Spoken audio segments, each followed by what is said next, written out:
बिस्मिल्लाहिर्रहमानिर्रहीम। नाजरीन, दिमागी टेंशन में पानी ज़्यादा इस्तेमाल करें, दिमागी टेंशन ख़त्म हो जाएगी। गन्ने का रस पीने से मोशन रुक जाते हैं। किसी से हसद बुग़्ज़ और रंजो गम जिस्म को गला देते हैं। खाना हमेशा हंसी खुशी खाया करो, खाना जल्दी हजम होता है। नज़ला जुकाम की हालत में सोहबत नहीं करनी चाहिए।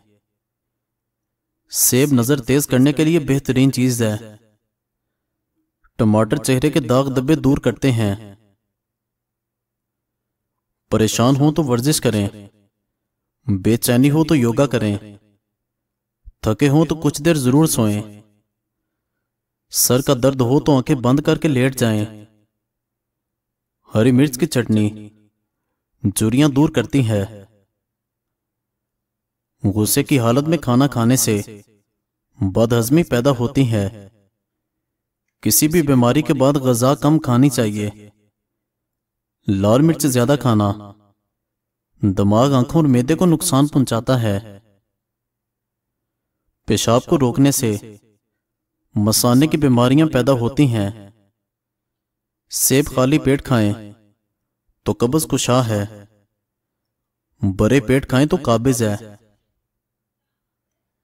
3 सांस में पानी पिया करो, दमा की बीमारी नहीं होगी। कच्चा दूध मैदे को ताकत देता है। सेब खाने के फौरी बाद पानी पीने से गला खराब हो जाता है।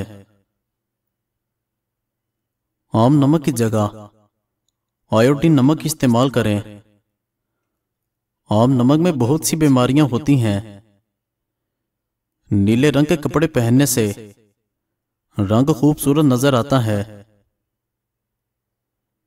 निहारमो अंगूर के चंद दाने खाने से दिमाग तेज होता है। दूध में गुड़ डालकर पीने से बुढ़ापे में ताकत बहाल रहती है। हाई ब्लड प्रेशर में पका हुआ खरबूजा खा लिया करो। जो दिन के वक्त पानी कम पीते हैं उनकी रंगत काली होने लग जाती है। ज्यादा देर तक जीना चाहते हो तो जब आपको भूख लगे तब खाओ, हल्की फुल्की भूख में मत खाओ। सब्ज टमाटर खाने से पेशाब रवानी से आता है।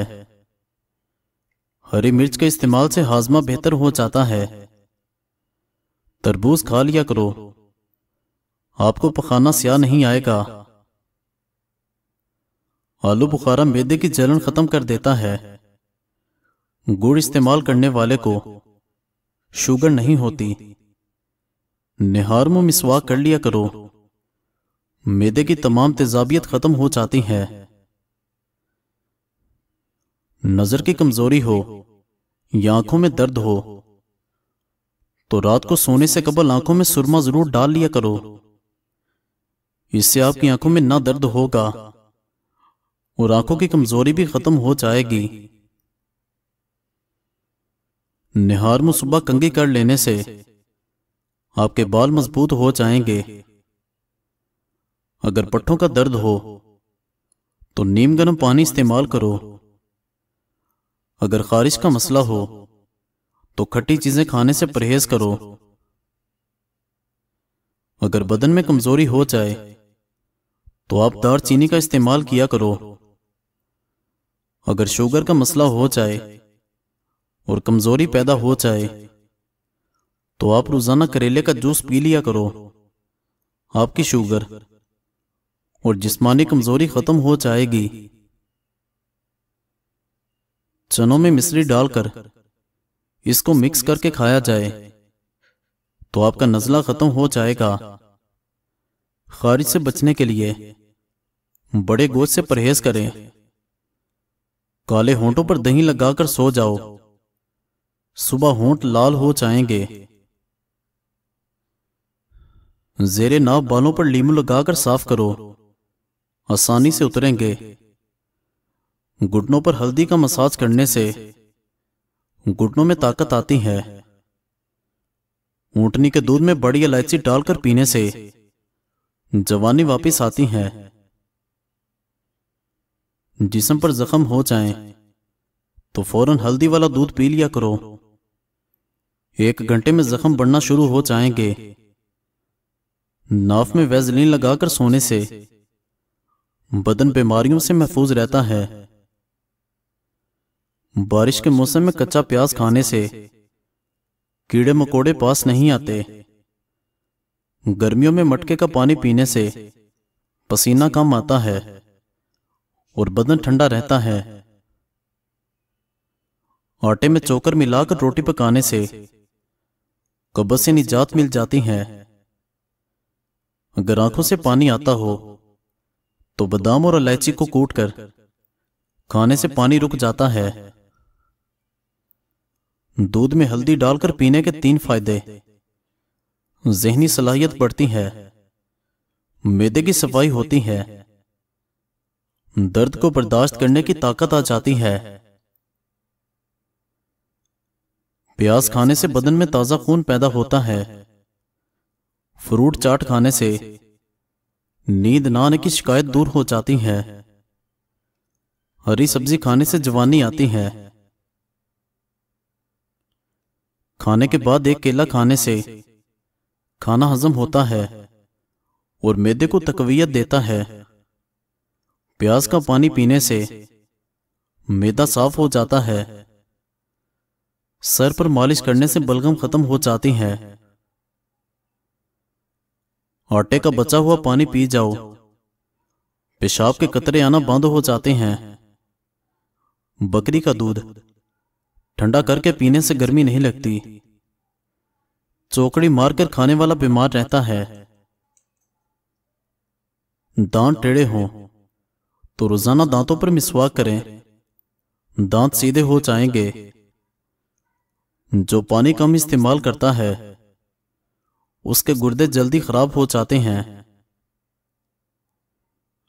अगर किसी जगह ढेर सारी चींटियां मौजूद हों तो वहां थोड़ी मिकदार में नमक छिड़क दें, चींटियां दूर चली जाएंगी। पेशाब में पीलापन आना शुरू हो जाए तो नींबू वाला पानी पीना शुरू कर दें। शाम के वक्त किशमिश खाने से बदन को ताकत मिलती है।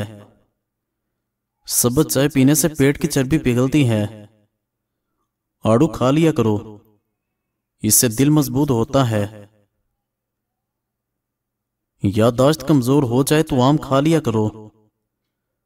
पेशाब करने में जलन होती है तो कच्ची लस्सी में नमक डालकर पिएं। रोटी को दूध में डुबोकर खाओ, बीमारियां दूर रहती हैं। निहारमो पानी पीने से जिंदगी भर हैजे का मसला नहीं होता। कोई पौधा मुरझाने लगे तो फौरन दही की लस्सी उसकी जड़ों में डाल दो। नमकीन खाना खाया करें, बुढ़ापा देर से आएगा। दही की मीठी लस्सी पीने से थकावट उतर जाती है। साबुत इलायची खाकर ऊपर से पानी पीने से कब्ज खुल जाती है। अंगूर का शरबत मर्दाना ताकत में इजाफा करता है। कमजोरी ज्यादा महसूस होने लगे तो दूध और किशमिश खाओ। रात को देर से सोने से बुरे ख्वाब ज्यादा आते हैं। अगर पेट बढ़ रहा है तो कच्चा फालसा रोजाना खाओ। जो इंसान 20 साल की उम्र में शादी करता है तो समझ जाओ उस बंदे पर 70 साल के बाद बुढ़ापा आना शुरू होता है। गन्ने का जूस 15 मिनट के अंदर लाजमी इस्तेमाल कर लें। अगर बदन पर गर्मी दाने निकल आए तो सरसों का तेल गर्म करके लगाने से खत्म हो जाते हैं। अगर नाखून खराब हो रहे हैं तो बाजरे की रोटी खाओ, नाखून तंदुरुस्त हो जाते हैं। करेले का सालन इस्तेमाल करो, मोटापा कम हो जाएगा। खाने के बाद पानी इस्तेमाल ना करो, इससे मैदा नकारा हो जाएगा। याद रखें, देर से उठकर नाश्ता करने से वजन कम नहीं हो सकता। जो अफराद नाश्ता नहीं करते उनमें सर का दर्द बहुत आम है, जो कि शुगर लेवल कम होने की वजह से होता है और ब्लड प्रेशर भी बढ़ाता है। क्या आप जानते हैं कि बिल्ली मीठा नहीं चख सकती? जिन लोगों का मैदा कमजोर हो उनको चाहिए कि सुबह नाश्ते में एक पाव जामुन खाएं। मैदा मजबूत रहेगा और ग़िज़ा जल्दी हजम हो जाएगी। दिन के वक्त आराम करो, याददाश्त तेज होगी। नज़ला जुकाम और गले में खराश के लिए गन्ने का रस बहुत मुफीद है। गन्ने का रस बुखार की शिद्दत तोड़ता है। खून की कमी के शिकार अफराद के लिए बहुत मुफीद है। गन्ने का रस पट्टों को मजबूत करता है। कब्ज, गैस और मैदे के जख्म दूर करने में भी गन्ने का रस मुफीद है। रोजाना गन्ने का रस चेहरे पर मलने से कबल अज वक्त जुर्रियां नहीं पड़ती। आपने अक्सर देखा होगा कि लोग योगा करते वक्त हथेलियों को मिला लेते हैं। ऐसा करना आपके खून की रवानी तेज करने में मददगार साबित होता है। नक्सीर का खून बंद करने के लिए हरे धनिया का पानी निकालकर सूंघें। पेशाब की जलन दूर करने के लिए पानी ज्यादा इस्तेमाल करें। तकिए के बगैर सोने से कमर मजबूत होती है। इंजेक्शन लगवाने के बाद बर्फ की टकोर करें। मजीद अच्छी वीडियोस के लिए चैनल को सब्सक्राइब करें और बेल आइकन को दबा दें। शुक्रिया।